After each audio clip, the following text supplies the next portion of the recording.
Battle will still go on. उनको notice दिया है एनटीए को कि आप जवाब दीजिए। मेरा मानना तो यही है कि हमारी ये छोटी सी तो जीत है आज की डेट में, कि उन्होंने आके ये चीज़ कोर्ट में मानी कि हाँ ग्रेस मार्क्स गलत तरीके से दिए गए थे। आज एनटीए ने खुद माननीय सुप्रीम कोर्ट के सामने माना कि जो उन्होंने ग्रेस नंबर दिए थे उससे बच्चों में डिससेटिस्फैक्शन हुआ, बच्चे प्रोटेस्ट पे आए। मैं ये कहूँगा कि ये दिस इज़ पार्शियल विक्ट्री।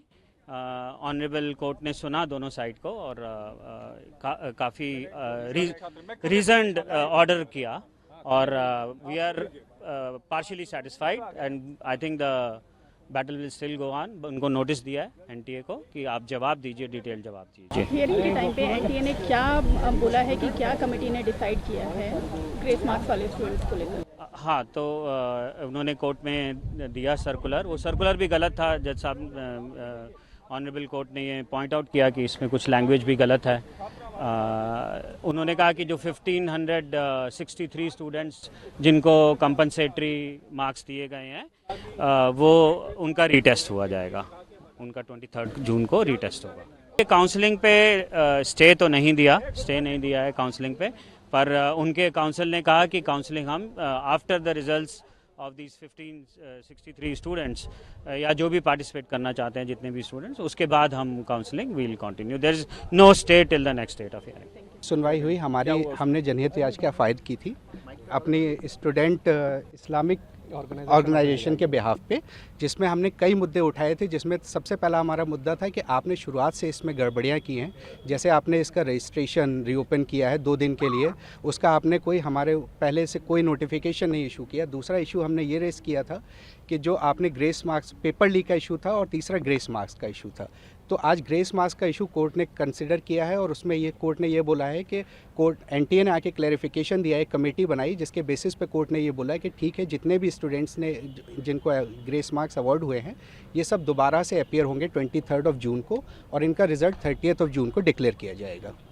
लेकिन सर एक सवाल और कि आखिर कोर्ट में ये बड़ी हार है एनटीए की कि उसने माना कि ग्रेस मार्क गलत दिए गए थे। जी, मेरा मानना तो यही है कि हमारी ये छोटी सी तो जीत है आज की डेट में, कि उन्होंने आके ये चीज़ कोर्ट में मानी कि हाँ ग्रेस मार्क्स गलत तरीके से दिए गए थे। उन्होंने एक कमेटी बनाई और उन्होंने सारा कैंसिल करके फिर से एग्ज़ाम करवाने के लिए बोला है। लेकिन अगर ये 1563 लोग फिर से एग्ज़ाम देंगे तो फिर से मेरिट या जो कहते हैं कि क्राइटेरिया उनकी रैंकिंग है फिर से डिसाइड होगी। ये इशू अभी भी हमारे पास ओपन है जिसको हम आर्ग्यू कर सकते हैं 8 जुलाई को कोर्ट के सामने। अभी हमारा इशू पूरी तरीके से क्लोज नहीं हुआ है क्योंकि कुछ स्टूडेंट्स ऐसे हैं जिन्होंने पिटीशन नहीं फाइल की थी, वो अभी भी कोर्ट के सामने नहीं है।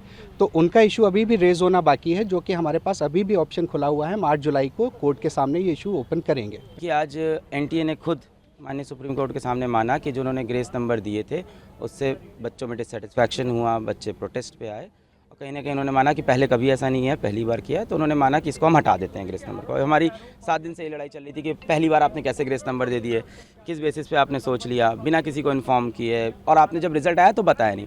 अब इससे मेरी प्रॉब्लम क्या क्या, और उन्होंने जज एनटीए ने ये बोला है और माननीय सुप्रीम कोर्ट ने भी एग्री किया है कि जिन बच्चों को ग्रेस नंबर मिले थे 1563, उन बच्चों का या तो री एग्ज़ाम हो जाए, जो कि इन्होंने डेट दे दी है कि अप्रॉक्सीमेटली 23 जून को, या तो वो बच्चे अपने बिना ग्रेस के जो नंबर हैं उस पर हैप्पी हो जाए, यानी उनका ग्रेस नंबर काट दिया जाएगा। ठीक है, अब री एग्ज़ाम हो उन बच्चों का जो देना चाहते हैं 1563 में से, और जो नहीं चाहते हैं उनका ओरिजिनल स्कोर रहेगा। फिर रैंक पूरी शफल हो, उसके बेसिस पे काउंसलिंग हो। पर इसमें मेरे कुछ पॉइंट्स हैं, 3 पॉइंट्स हैं मेरे। सबसे पहला पॉइंट ये है कि आज एनटीए 7-8 दिन बाद आके माननीय सुप्रीम कोर्ट के सामने खुद एग्री करता है कि ये ग्रेस वाला जो पूरा हमने जो किया है ये गलत है, इसको हटा देते हैं। कहीं ना कहीं एग्री किया। सवाल ये उठता है ग्रेस दे के क्या उन्होंने खुद बताया था? नहीं बताया था। जब हमने 719 स्कोर पकड़ा, 720 तब बताना। तो क्या एनटीए और भी ऐसे बहुत चीज़ें करता है जो हमें पता नहीं चलती? क्या और डिस्पेरेंसीज है जो एक बार हमें अंदर घुस के देखनी चाहिए?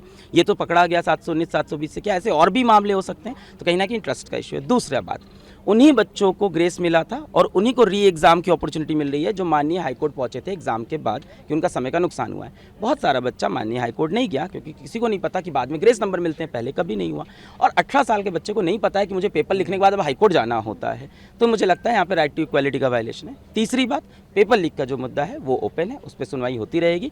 और आज माननीय सुप्रीम कोर्ट में जजेस ने खुद बोला कि मान लेते हैं काउंसलिंग हो गई, मान लेते हैं एडमिशन भी हो गया और तब कुछ प्रूफ होता है, तो we have all the powers to revert everything.